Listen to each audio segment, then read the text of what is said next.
would you like to say? Oh, James. Daryl. I've been wanting so to much talk to say, so little long. time. Go on, fill your boots. Well, I'll fill your boots for 3.5 minutes maximum. I could actually talk to you for 3 weeks. It's surreal, really, because it's as though you're talking and it's coming out of my mind. Gosh. Everything that you say is what I've been thinking. Crikey. And, you're talking about this to the lady about the turning point. Mm. When did the Conservatives not become the Conservatives? When have we got this? Can't really call it a Conservative party anymore, can we? I don't know. I'm a Conservative voter. Yeah. But I'm not really a Conservative, if you see what I mean. I'm like you. You remember when you said that you voted for Boris Johnson? Yes. I'm the same. You just fell for you fell for the comedy act and I don't know that that's excusable. Well, not really. Not like no. You, well, James. just not like you, James. No, in 2008, I wasn't paying attention. That's I'm afraid. So I don't know whether or not that's an excuse in 2019. Yeah, no, it's slightly different circumstances because I'm in a constituency that was Ken Clarke. Okay. In 2017, I think was the election, was it? I thought, he's a European. I'm a European. Right. I was very, very, very Remain.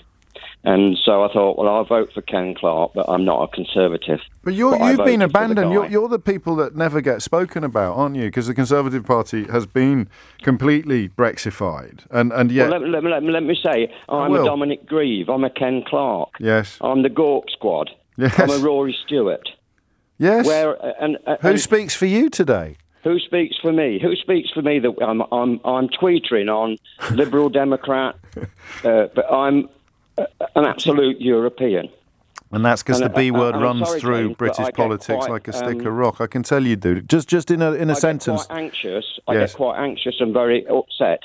Now, the lady that just rang you up, Louise, was talking about, and you were trying to explain to her, when did they change? Yeah. And she's trying to convince you that actually this is the norm. And I can assure you this is not the norm. This changed at Barnard Castle. Yeah. For me, if you were asking for me for when did it change, being one of the Gawk Squad, if you like, a Ken Clarkist, it changed when Boris Johnson, before the election, refused to let I can't think of his name, Dominic Grieve, released the report on Russia. Yeah.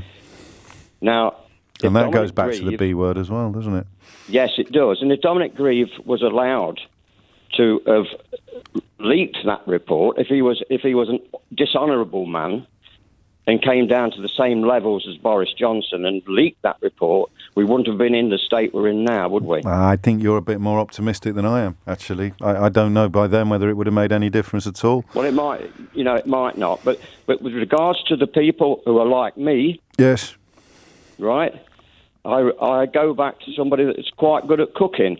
Her name's Delia Smith. Yeah, go on. She went out onto the Carrow Road pitch and she shouted, "Where are you? Where are all these people?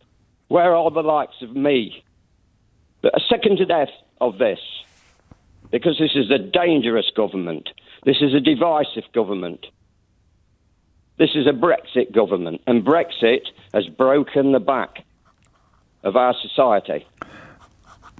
There's no more Conservative, Liberal, Democrat, Labour anymore.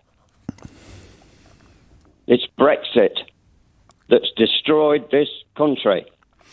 It's turned family against family. You talk about it in the street. You talk about it in the pub.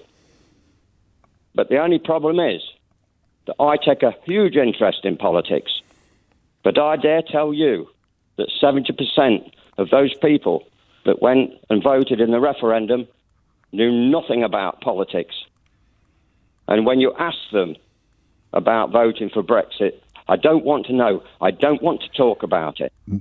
Well, I think we probably have similar experiences in that field. Briefly, and I can see what you mean about having a lot to get off your chest, Darryl. I'm very honoured that you chose me to listen. But on this question of punishment, in a couple of sentences, if you can, how can you and I, and maybe some people listening don't like what we the views we share. We obviously don't share all views, but how can we be so confident that no one's going to get punished for this? What has caused that specific breakdown rather than the broader malaise? The knowledge that this report will point a very, very powerful finger of blame towards the very top of government, and no one will face consequences. James, I feel a little bit guilty actually ringing you, because I would sooner leave the airwaves open for somebody that's lost someone to this pandemic. Okay. If I'd have lost anybody to this pandemic, having known how this government and Boris Johnson has dealt with it,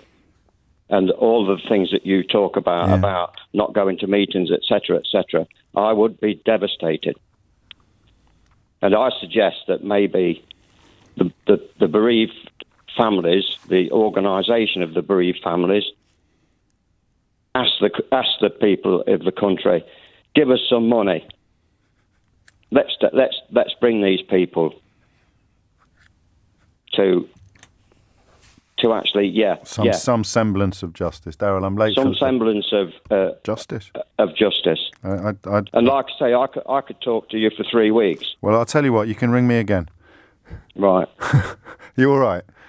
Yeah, I'm all right. Are you sure? Oh, I'm sorry. No, don't say sorry. That's what this show is for. It's why I come to work every day to listen to. Let me just finish on one last thing, James. If you would. Keith's getting very itchy. It's very late for the break now, but you can. Right. On this Okay. occasion. Go on. You are my oasis of truth. Crikey. In a world of lies. Well, that's quite moving, actually, Daryl. All right. Shall we hug it out? Yeah, hug it out, mate. Let's hug it out, Daryl. I'll talk to you again, mate. Bloody better. All right. All the best. Make that a promise. You mind how you go. Thank you.